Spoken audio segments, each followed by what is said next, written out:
I wasn't sure I was going to get to this stage, but I can't help but say something about this whole coronavirus thing, if you want me to.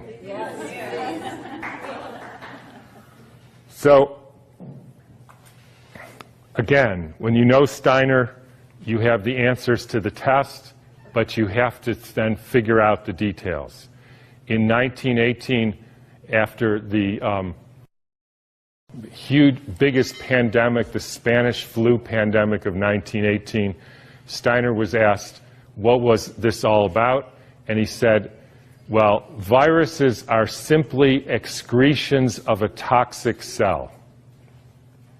Viruses are pieces of DNA or RNA with a few other proteins. They bud out from the cell. They happen when the cell is poisoned. They are not the cause of anything.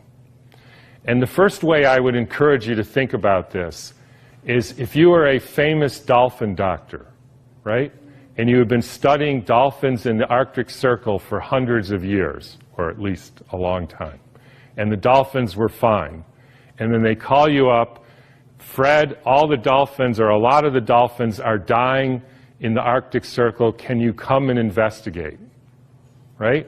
And you have one question to ask. So, show of hands. How many of you would say, I want to investigate a dolphin to see the genetic makeup of that dolphin? Nobody, because that's stupid. How many of you would say, I want to see if this dolphin and that dolphin has a virus because it might be contagious and that's why all these dolphins are getting sick? That fellow. How many of you would say, excuse my French here, somebody put some shit in the water here? Like Exxon Valdez? Anybody? Everybody. Because that's what happened. And the cells get poisoned. They try to purify themselves by excreting debris, which we call viruses. If you go to the current theory of viruses called exosomes, and the latest head of the NIH giving a talk on the complexity of viruses, you will see this is perfectly in line with the current thinking on what a virus really is. I had a dramatic example of this when I was growing up. Right outside our house, there was a wetlands, and it was full of frogs, and the frogs kept me up at night, so I taped the windows, and in the spring they made a big racket. And then over time, the frogs were all gone. How many thinks the frogs had a genetic disease? How many thinks the frogs had a virus? How many think somebody put DDT into the water? That's what happened. Diseases are poisoning. So what happened in 1918? There was a huge, in every pandemic in the last 150 years, there was a quantum leap in the electrification of the Earth. In 1918, late fall of 1917, there was the introduction of radio waves around the world. Whenever you expose any biological system to a new electromagnetic field, you poison it, you kill some, and the rest go into a kind of suspended animation so that, interestingly, they live a little bit longer and sicker. And then starts in World War II with the next pandemic, with the introduction of radar equipment all over the Earth, blanketing the entire Earth in radar fields. First time humans have ever been exposed to that. In 1968, there was the Hong Kong flu, and it was the first time the Earth has a protective layer in the Van Allen belt, which essentially integrates the cosmic fields, integrates that, and essentially distributes that to the living beings of the Earth. And we put satellites emitting radioactive frequencies in the Van Allen belt. Within 6 months, we had a new viral pandemic. Why viral? Because the people are poisoned, they excrete toxins, they look like viruses. People think it's a flu epidemic. In the 1918 the epidemic, the Boston Health Department decided to investigate the contagiousness of this.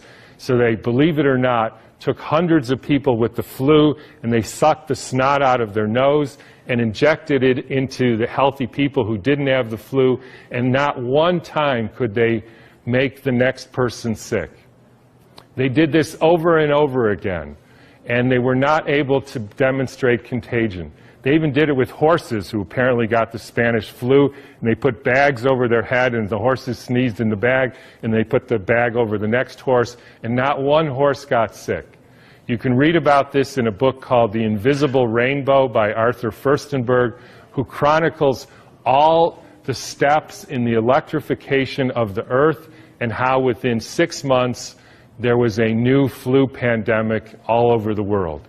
And when you hear the normal explanations, how did it go from Kansas to South Africa in 2 weeks? So the entire world got the symptoms at the same time, in spite of the fact that the mode of transportation was horseback and boats, and there's no explanation for it. They just say, we don't know how that happened. But when you think about it, with these radio waves and other frequencies that some of you have in your pocket and on your wrist, you can send a signal to Japan and it arrives instantaneously. So any of you who don't believe there is an electromagnetic field that communicates globally within seconds just is not paying attention to this. And I will only finish by pointing out that there has been a dramatic and quantum leap in the last 6 months with the electrification of the Earth. And I'm sure a lot of you know what that is. It's called 5G, where they now have 20,000 radiation-emitting satellites, just like the radiation-emitting thing in your pocket and on your wrist and that you use all the time. That is not compatible with health. I'm sorry to say it, it's not compatible with health. That is a water destructuring device. And for any of you who say, yeah, well, we're not electrical beings, we're just physical matter, then don't bother doing an EKG or an EEG or a nerve conduction test, because we are electrical beings and the chemicals are only the byproduct of those electrical impulses. And I'll finish with, anybody want to make one guess as to where the first completely blanketed 5G city in the world was? Exactly.